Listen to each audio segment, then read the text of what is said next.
everyone, this is Professor Benjamin, and this is an introduction video that kind of just tells you a little bit about the course. Some of you, this may be your first time taking an online course, so it just gives you a little bit of an introduction into how I run the course and maybe how to find things in Canvas.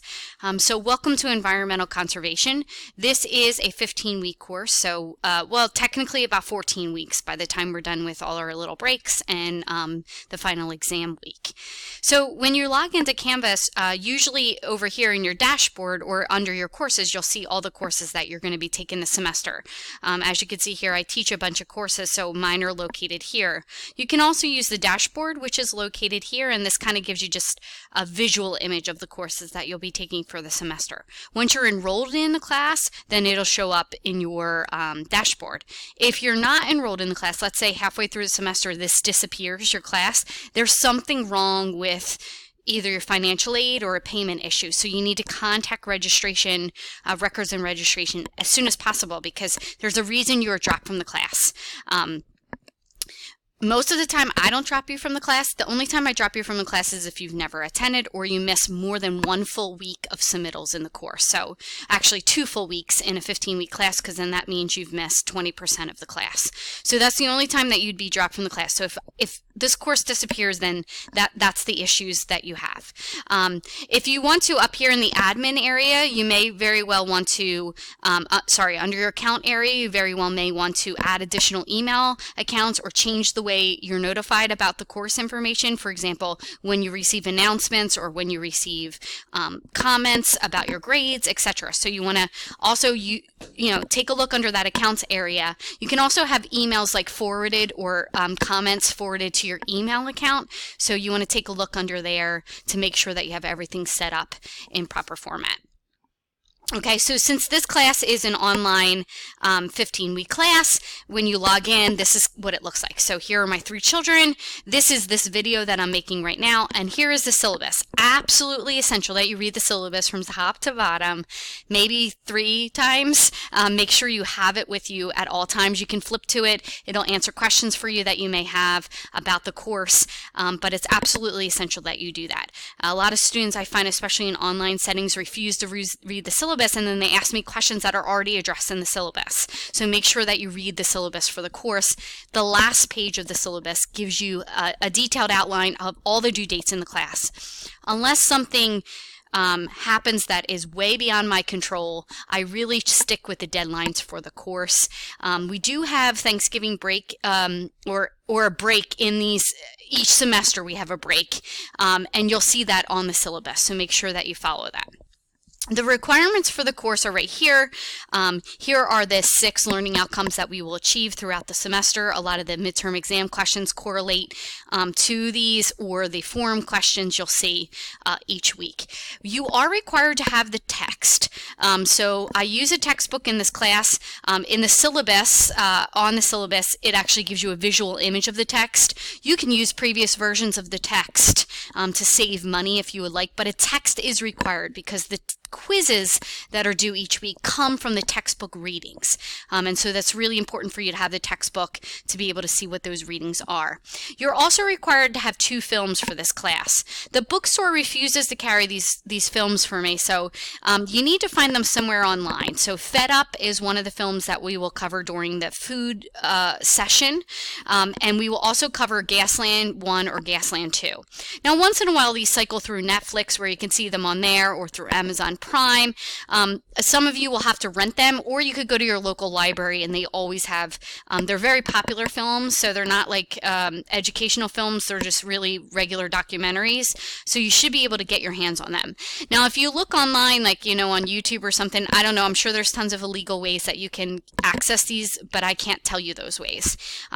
So make sure before the semester starts you figure out a way that you can obtain it, because we move fast through the course. So all of a sudden it pops up and you go, oh, I was supposed to watch this film. Well, you need to watch it, because you'll have 1 large question on the midterm and 1 large question on the final dealing with those films. So make sure that you watch those. And so here's how the class is set up. You are assessed on a couple different areas. So number 1, you're assessed on forum posts. So each week you have a forum post due, an initial post, what we call, and a response post to a fellow classmate. There are requirements for those initial posts and response posts. And so how do you find all of these requirements? So right here under the course information page, you will see directions for initial posts and directions for response posts. These two documents hold examples and all of the checklist items that I want you to cover in initial posts and in response posts. So there's a word limit. You need to use sources I've given you. You need to make sure there's paragraphs. Your response posts need to be at least 200 words. They need to have you agree, you disagree, why. So you can't just say, hey, Jane, love your post, period. No, in this class, unfortunately, that doesn't work. So there's really important documents that you want to read for those initial posts and response posts. So you have, each week you have forum posts due. Some weeks you have a quiz due, and you can see here, this quiz right here deals with the chapter reading that's related to that session. So each session normally has a chapter reading. There's a PowerPoint. I usually send out a roundup or some sort of introduction to the week. So, and then you have additional articles. So in week 1, you only have 1 additional articles, but you can see in week 2, you have a lot more articles to read. These articles are really important. The reason they're there is they're either going to help you answer the forum post questions. Well, most likely they're going to help you answer the forum post questions, or they're going to help prepare you for the midterm exam. Now remember, again, the quizzes only relate to the chapter reading in the textbook. So look, if you look here, in week 2, we do not have a quiz. And the reason we do not have a quiz is because there's no textbook chapter related to Tragedy of the Commons. Instead, you have this really important article that you have to read. So it's absolutely essential that each week you cover what's under the session. And if you do that, then you won't miss any due dates. Okay, so it's really important. I also give you a little, if you look here in the description each week, I give you a synopsis of what we're going to cover, and at the bottom, the due dates. So really important for you to open that description, read through it, and then read through all the rest of the documents in the module and do complete all the other tasks that are in that module. Okay, so that's a large part of your assessment are these initial posts and your response posts, and then these quizzes. Now again, with the initial posts and the forum posts, it's absolutely essential that you meet the deadlines. And so there's something really important about the initial posts and response posts in this class. Initial posts in this class are always due by Wednesday. The due date in Canvas always shows Friday, but the initial posts are always due by Wednesday each week. So by Wednesday 11:59, you will pick one of the 6 questions. Oops, I don't want to click that. I want to click, whoops, I'm going to go back. You're going to pick one of the 6 questions underneath the forum, and you're going to answer it. Okay, now you'll see that there's 6 questions each week. You don't have to answer all 6 of those. You pick one and answer it. But here's the hitch. You cannot be the 7th, 8th, or 9th person to answer that question. And the reason I do that is there's 36 students in this class, and it gives each student, 6 students, a chance to answer each question, okay? And then the question becomes out of play. So if you're someone who likes to get your work in early, then you're going to have pick of all of these. If you're someone who waits till Wednesday night at 10 o'clock, then you're going to have a problem, because a lot of other people are going to have answered questions. You're going to have to go through the forums, count out how many times each person's answered the question. You know, oh, wait, Jane answered this, John answered this, Latifa answered this. You know, the list goes on. If 6 people have answered that question, you can't answer it, okay? It's out of play, which means you would have to pick one of the other questions to answer that doesn't have 6 people who have answered the question, okay? So it's really important that you remember that. It's really important that you remember that all initial posts are due by Wednesday, and then you respond to a fellow classmate by Friday each week. So that's something with the initial posts and response posts. The quizzes are always due by Sunday each week. So besides the forums and the quizzes, you have a midterm and a final exam for May, okay? And the midterm and the final exam are about halfway through the course. You're given a midterm exam review and you're given a final exam review. They're all essay exams. You're given the questions beforehand. You can type out the answers and then copy and paste them to the exam portal. So it's really important for you to prepare before the midterm and the final exam. Okay, so that's really how assessment takes place in the classroom, with initial posts, response posts, quizzes, and these 2 exams that you have. They're all about 25% of your grade each. They become the average about 25% of your grade each. Okay, so that's really important for you.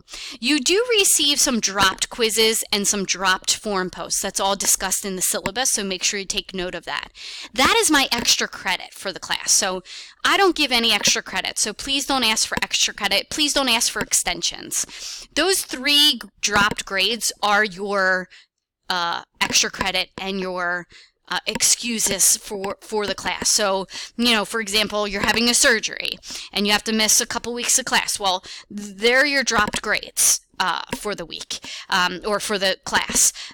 So please don't ask me, you know, whatever. Now, I know sometimes in life, like major tragedies happen. Someone passes away or something like that. Well, those 3 weeks also count. If you need more time than that to recover, we might need to talk about dropping the class and starting in another semester, because mentally, to come back after 3 weeks after having a traumatic event in your life, success rates really don't happen. So really most students don't succeed. So we need to work on something else, some other way, an excused withdrawal or some other avenue for you to handle your situation. Okay, so overall, the class will be great. You'll have announcements under here, and the grades tab will be available for you.